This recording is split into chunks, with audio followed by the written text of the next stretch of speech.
Let's take a look at this 2023 Vikings draft class. Maybe plop a grade on there.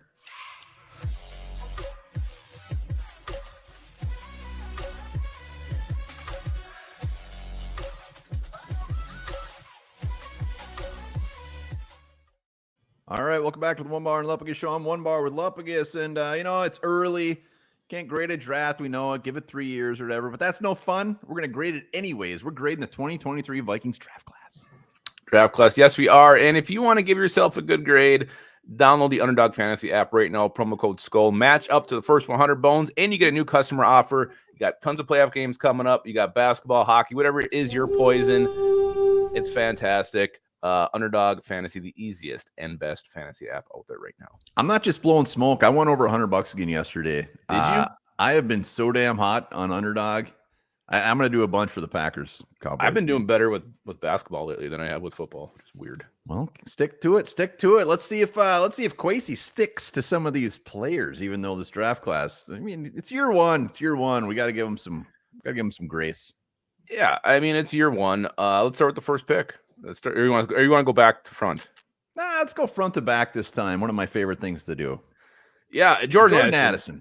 I mean, 10 touchdowns. What do you have? Like 700 or no, almost 1,000 receiving yards. Here's the thing: the Vikings landed a superstar with their 23rd pick. That rarely happens. It's every 5, 6, maybe 10 years you actually land a superstar right away. And you can say that with Jordan Addison.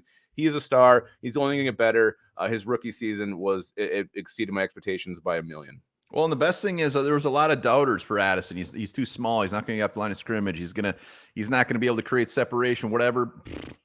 Anyone who said that proved, I mean, he was fantastic. And remember how he rubbed people the wrong way after the draft? He said something about, let's go make money. And everybody's like, oh, this guy's a thug. This guy has Well, then the speeding ticket, I mean, there were so many things against him, and he said, screw it. I'm coming out. Yeah, I can't give this enough pluses. This was a fantastic pick. A+. Freaking plus. Thank you, Jordan Addison, for being so damn good. He's so good. All right, let's go to the next one. The third round corner. We didn't have a second rounder, courtesy of TJ Hawkinson. Hell yeah. We got Maiai Blackman. Maiai Blackman. A little bit of concern when we drafted him. He was really grabby coming to USC. There's a guy they figured would get a lot of flags just because his style of play was so physical. Turns out he's a perfect fit for Brian Flores' defense. Had like 40-something tackles, interception. The dude quietly had a very solid rookie season, and he was named to PFF's all-rookie team. He graded out high just about every single week. And you're looking for building blocks on this defense. Maiai Blackman is one of the few that we have. Yeah, 15 games played, 3 started.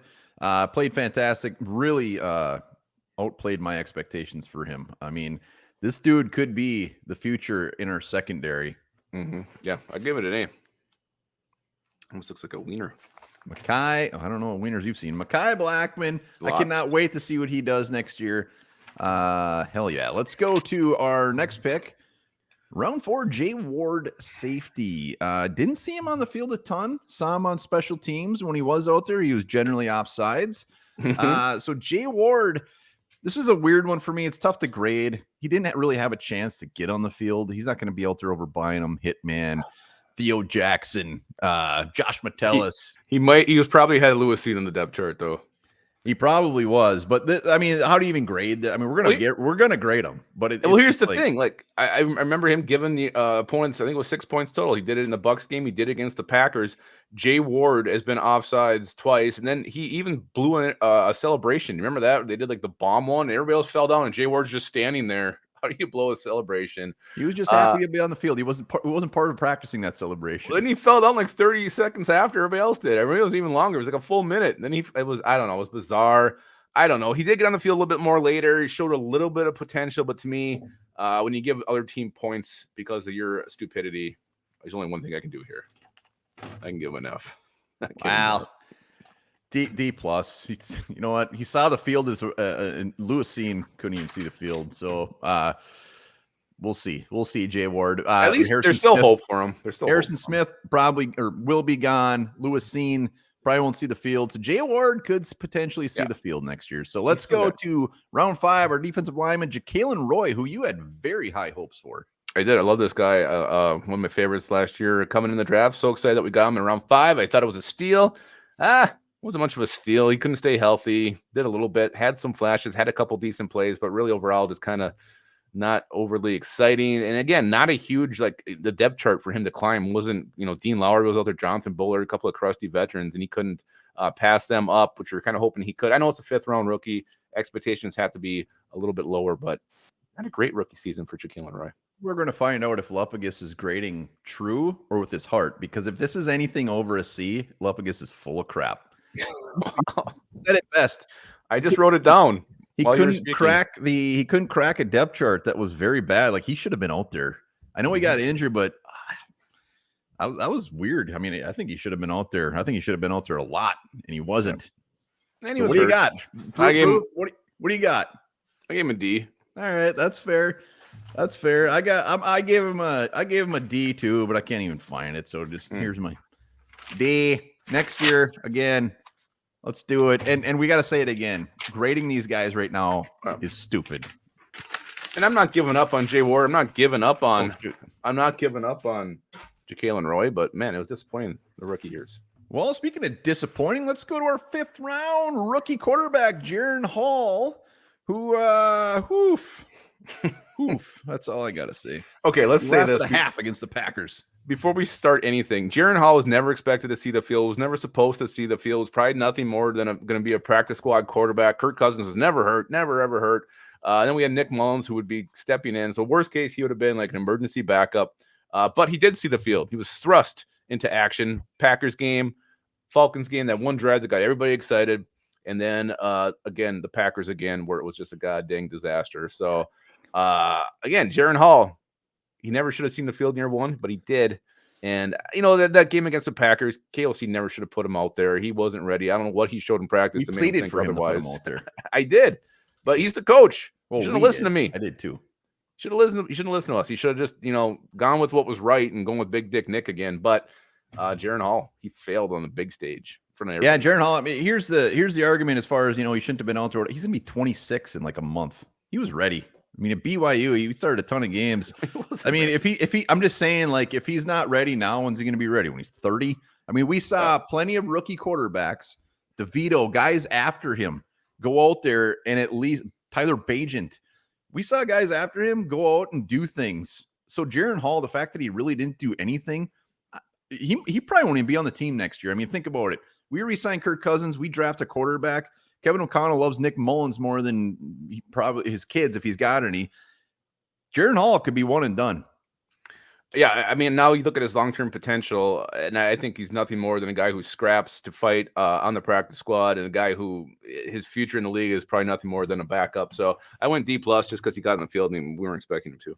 I wish he didn't get on the field. I would have gave him a D+ if he didn't get on the field. All right, last one, Dwayne McBride, a guy that everybody, I mean, when we got him, everyone, steal the draft. I can't believe he was still there. He was like the 348th running back taken, but I can't believe he was still there.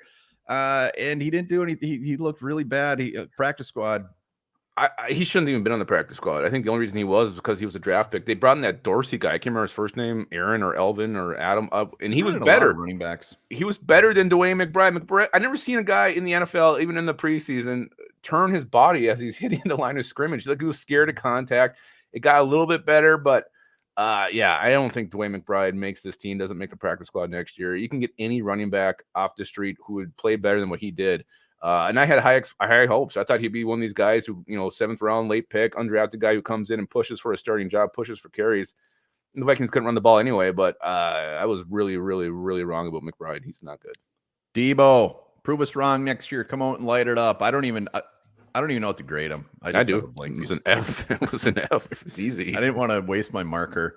So, I mean, overall, looking at the draft class, I mean, the top two make this class, obviously.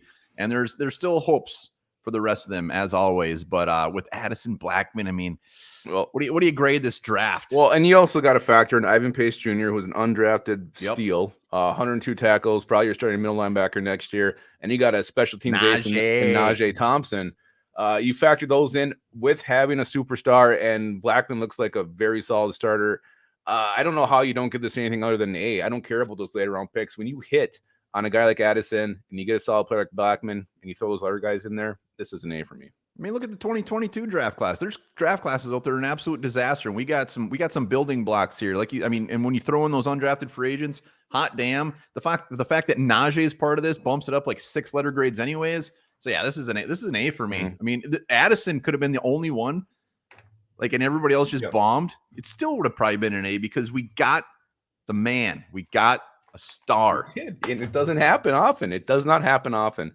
The Vikings did it. So well done, Kwesi. Year 1 was a goddamn disaster. Year 2 looks like a goddamn triumph. Well done. Let us know in the comments what's your grade for these picks, what's your grade for the class. And remember this, the movie Gremlins is partially responsible for the PG-13 rating being created.